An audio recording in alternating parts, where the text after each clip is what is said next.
Assalamualaikum warahmatullahi wabarakatuh. Alhamdulillahirabbil alamin. Wassalatu wassalamu ala Rasulillah wa ala alihi wa ashabihi ajmain, amma ba'du. Segala puja dan puji syukur marilah kita panjatkan kehadirat Allah Subhanahu wa taala, dan selawat serta salam senantiasa kita curahkan kehadiran junjungan kita Nabi Allah Muhammad sallallahu alaihi wasallam beserta keluarganya, sahabat-sahabatnya, serta kaum muslimin yang tetap istiqomah dalam menegakkan syariah Islam. Amin ya rabbal alamin. Baik, anak-anak sekalian, sebelum kita memulai pelajaran, marilah terlebih dahulu kita memulai dengan sama-sama mengucapkan basmalah. Bismillahirrahmanirrahim, diikuti dengan doa belajar. Rabbi zidna ilman warzuqna fahman. Ya Allah, tambahkanlah kepada kami ilmu pengetahuan dan berilah kepada kami kefahaman. Amin ya rabbal alamin. Bagaimana anak soleh dan soleha? Siap belajar? Insya Allah siap Ustaz. Mana materinya Ustaz? Wah, semangat ini.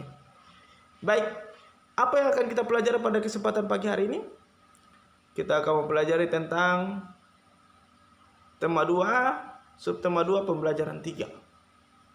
Muatan pelajaran bahasa Indonesia dan IPA.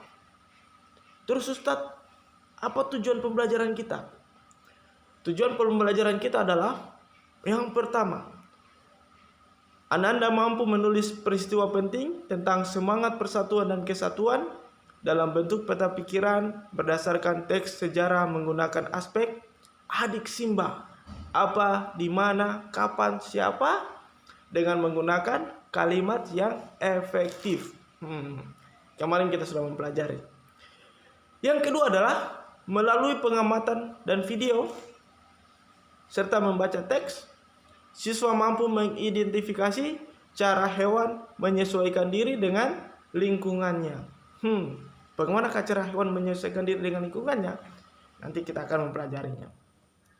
Oke anakku sekalian, kita mulai dulu dengan pelajaran yang pertama, muatan bahasa Indonesia. Pertempuran Ambarawa. Wah, keren sekali ini, Ambarawa. Nah anakku sekalian, sebelum tragedi pertempuran Surabaya kemarin, sebenarnya ada lagi tragedi perang kecil-kecilan. Perang kecil-kecilan itu yang menimbulkan perang besar yang terjadi di bulan Desember 1945. Bagaimana ceritanya ini Ustaz? Ini adalah pertempuran Ambarawa. Pada tanggal 20 Oktober 1945, tentara sekutu di bawah pimpinan Brigadir Betel mendarat di Semarang. Apa tujuannya ini Brigadir Betel untuk kemudian datang ke Semarang? Ternyata anakku sekalian, di zaman penjajahan Jepang banyak sekali pasukan sekutu yang ditawan oleh pasukan Jepang. Dan pasukan sekutu berniat ingin membebaskan pasukan-pasukan mereka yang berada di seluruh wilayah Indonesia. Nah, salah satunya adalah dengan diplomasi, yaitu mereka menginginkan agar pasukan mereka dibebaskan dengan aman dan damai tanpa pertempuran. Indonesia menyepakati dan mereka kemudian mengizinkan pasukan sekutu untuk datang mengambil tawanan mereka. Seperti itu anakku sekalian. Mereka datang bermaksud untuk membebaskan tawanan. Nah, apa yang terjadi berikutnya? Pasukan sekutu ini diboncengi oleh Netherlands Indies Civil Administration atau NICA. NICA ini salah satu perusahaan dagang dari Netherlands, Belanda. Ternyata anakku sekalian, ketika pasukan sekutu dan NICA telah sampai di Ambarawa dan Magelang untuk membebaskan tawanan perang, ternyata ini para tawanan dipersenjatai. Dipersenjatai Maksudnya apa Ustadz? Mereka seharusnya kan dari penjara, keluar dari penjara tidak membawa apa-apa. Tapi ketika mereka keluar dari penjara, mereka langsung kemudian dikasihkan senapan dan beberapa senjata lainnya. Wih, untuk apa coba? Apa maksud? Ternyata mereka ingin menambah armada perang mereka, armada pasukan mereka. Jadi mereka berniat untuk melakukan juga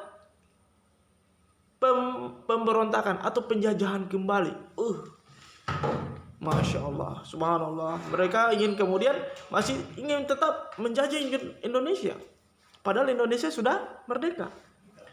Maka oleh sebab itu pada tanggal 26 Oktober 1945, pasukan Tentara Keamanan Rakyat marah dan mereka ingin melakukan pertempuran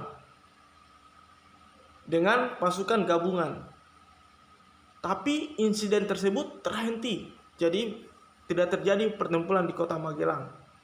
Jadi terhenti karena Soekarno dan Brigadir Betel melakukan perundingan dan memperoleh kata sepakat. Ustaz katakan pihak Inggris diwakil oleh Brigadir Betel.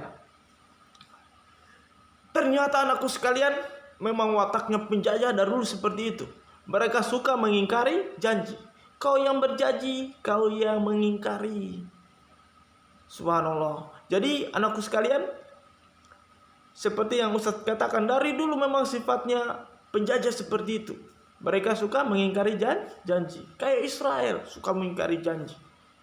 Nah, ternyata pada tanggal 12 Desember 1945, setelah perang Surabaya 10 November 1945, terjadi pertempuran besar yang berkobar di Ambarawa, sehingga dinamakan sebagai Perang Ambarawa. Siapakah pemimpinnya? Pemimpinnya adalah Kolonel Sudirman, yang langsung memimpin pasukannya menggunakan taktik. Selain taktik gerilya, ada lagi namanya taktik gelar supit urang. Taktik gelar supit urang. Apa ini? Ternyata ada pengepungan rangkap dari kedua sisi, dari depan dan dari belakang. Wah, bingung mereka. Maju kena, mundur kena. Mau lari kemana nih? Samping gunung, kiri gunung. Jadi mereka terkepung. Jadi pasukan Belanda pada saat itu benar-benar terkepung dengan taktik gelar supit urang tersebut, anakku sekalian yang soleh dan soleha. Jadi selama pertempuran 4 hari 4 malam, mereka kekurangan pasokan makanan, dan mereka didera oleh ketakutan yang membara. Sehingga pada tanggal 15 Desember 1945 pertempuran berakhir. Indonesia kemudian berhasil merebut Ambarawa dan Sekutu dibuat mundur. Merdeka! Masya Allah. Jadi anakku sekalian, apa yang dapat kita peroleh dari peristiwa ini? Jadi kemenangan ini diperoleh berkat kerjasama dari seluruh rakyat Ambarawa. Kalau mereka tidak bersatu padu anakku sekalian, maka tidak akan mungkin kemerdekaan itu bisa tercapai. Jadi kemenangan ini diabadikan dengan didirikannya Monumen Palagan Ambarawa. Monumen Palagan Ambarawa. Dan diperingati sebagai Hari Jadi TNI Angkatan Darat atau Hari Juang Kartika. Hari Juang Kartika. Masya Allah. Oke? Demikianlah itu ceritanya Ustadz tentang Perang Ambarawa. Jika ingin mencari lebih jauh tentang Perang Ambarawa, silakan mencari sendiri di rumah melalui aplikasi Google dan lain sebagainya. Nah, sebentar nanti Ustadz akan memberikan LKS-nya, LKD-nya. Terus apa lagi yang akan kita pelajari berikutnya, Ustadz? Yang akan kita pelajari berikutnya adalah tentang materi IPA, yaitu cara hewan menyesuaikan diri. Ustadz, bagaimana cara hewan itu menyesuaikan diri? Mengapa mereka mampu bertahan padahal fisik mereka lemah, Ustadz? Kita pencet sedikit langsung mati, Ustaz. Manusia memang begitu, kuat dan memiliki pikiran yang sehat. Nah, selanjutnya kita akan mempelajari tentang hewan. Ternyata cara hewan untuk melindungi diri itu ada banyak. Ada kamuflase, ada mimikri, ada autotomi, ada menggulung tubuh. Menggulung tubuh juga ini ada. Menyemburkan tinta, mengeluarkan bau, ada yang punya cangkang, dan lain sebagainya. Terus, bagaimana cara mereka melindungi diri? Berikut Ustaz akan sampaikan videonya. Kita simak sama-sama videonya.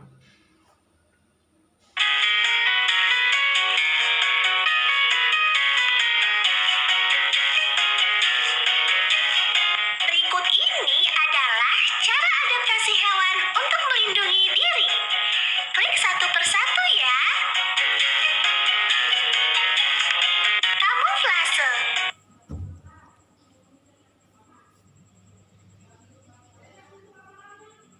Perhatikan belalang ini, teman. Kita akan lihat bagaimana cara belalang beradaptasi untuk melindungi diri. Sentuh belalang perlahan-lahan dan coba kita lihat reaksinya. Oke, kita sentuh. Lihat teman, belalang melindungi diri dengan cara menyamar atau berkamuflase. Tubuh belalang memiliki warna yang mirip daun, sehingga musuh akan kesulitan untuk menemukannya.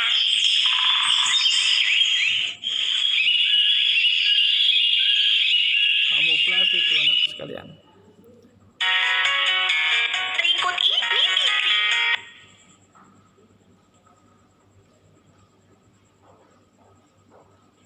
Perhatikan bunglon ini, teman.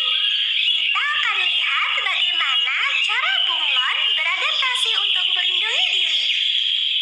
Sentuh bunglon perlahan-lahan dan coba kita lihat reaksinya. Ayo sentuh.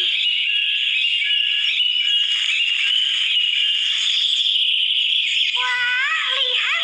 Bunglon melindungi diri dengan cara mengubah warna kulit sesuai dengan lingkungannya atau disebut mimikri. Perubahan warna ini menyebabkan musuh kesulitan untuk menemukannya.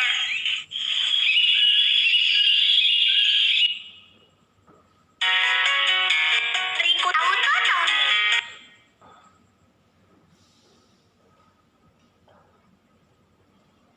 Perhatikan cecak ini, teman. Kita akan lihat bagaimana cara cecak beradaptasi untuk melindungi diri. Sentuh cecak perlahan-lahan dan coba kita lihat reaksinya.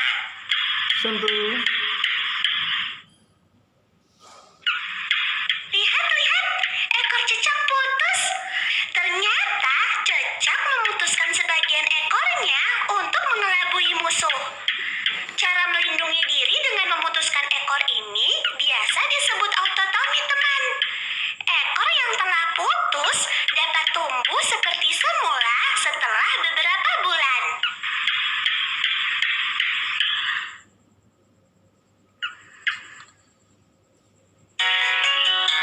Berikut ini adalah cara adaptasi hewan untuk melindungi diri. Menggulung tubuh.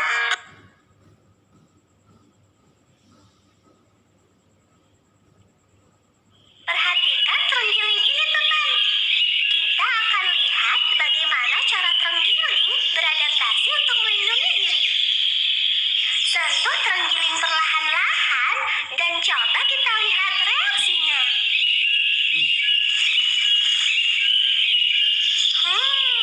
Ternyata terenggiling melindungi diri dengan cara menggulungkan tubuhnya. Terenggiling memiliki kulit berupa sisik yang keras. Saat menggulung, bagian tubuh yang lunak akan terlindungi sisik yang keras.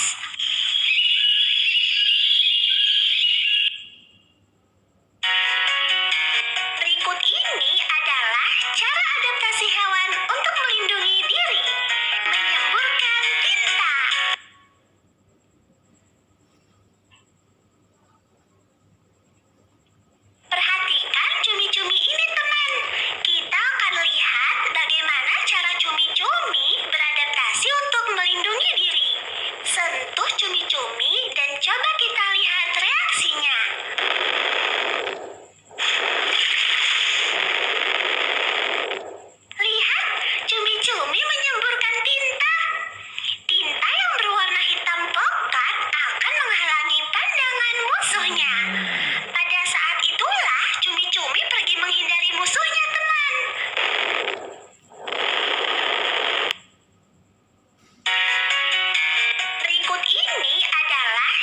adaptasi hewan untuk melindungi diri, mengeluarkan bau.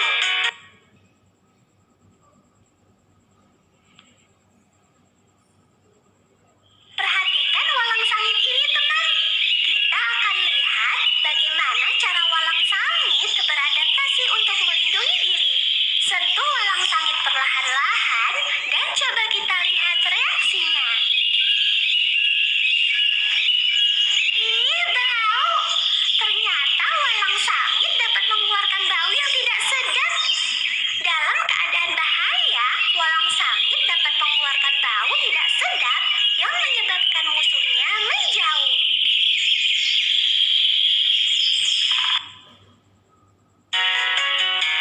Berikut ini adalah cara adaptasi hewan untuk melindungi diri. Campak.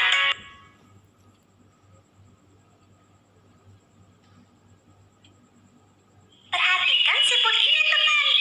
Kita akan lihat bagaimana cara siput beradaptasi untuk melindungi diri. Sentuh siput perlahan-lahan dan coba kita perhatikan reaksinya. Wih, lucu. Siput masuk ke dalam cangkangnya.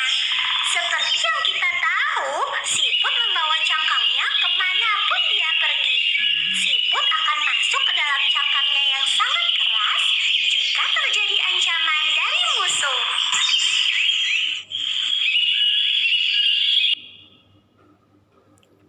Oke, Masya Allah. Jadi anakku sekalian, kita sudah tahu cara adaptasi hewan. Ada yang berkamuflase, yaitu yang menyamar. Ada yang memikri, mengubah warna kulit. Ada autotomi. Autotomi itu misalnya pada hewan cecak, yaitu memutuskan salah satu anggota tubuh. Dia mutilasi tubuhnya sendiri, anakku sekalian. Contohnya pada cicak. Sehingga ketika dia diancam, dia memutuskan tubuhnya dan kemudian dia berlari dengan cepat. Ada lagi menggulung tubuh, terenggiling, yaitu melindungi organ tubuh bagian dalamnya yang lunak dengan lapisan kulit luarnya yang keras. Ada lagi yang menyemburkan tinta sehingga lawan atau musuh atau pemangsa penglihatannya jadi kabur, tidak bisa melihat. Ada juga yang mengeluarkan bau. Kita mendekat lalu kemudian dia keluarkan kentutnya.